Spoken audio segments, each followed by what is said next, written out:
छुटकारा मिलकर के परमात्मा की भक्ति में मन लगता है। सूत जी कहते हैं कि हे ऋषियों, देवताओं के मन में भी जब ये इच्छा हुई कि मनुष्य शरीर बड़ा दुर्लभ है, इस मनुष्य शरीर को प्राप्त करके साल भर यदि हम नहीं कर पाते तो 4 महीने जो चातुर्मास रहते उसमें कोई शुभ कर्म करना चाहिए।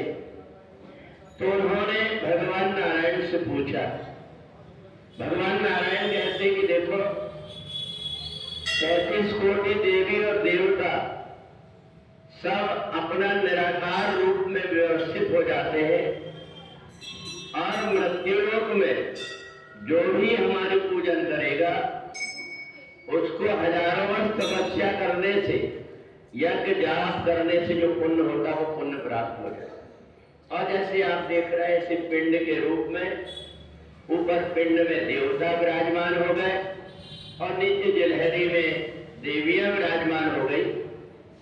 भगवान नारायण ने कहा कि श्रावण के महीने में जो व्यक्ति 1 बूंद जल भी पिंडी के ऊपर अर्पण कर देगा, हजारों यज्ञ के बराबर उसको पुण्य प्राप्त हो।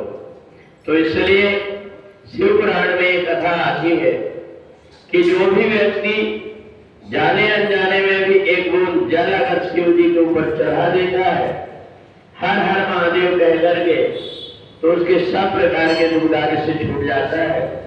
इसलिए अगर हम 4 महीने ना भी कर पाए तो श्रावण के महीने में 1 दिन भी अगर हम पूजन कर लेते हैं तो भी हमें अनंत गुना पुण्य की प्राप्ति होती है।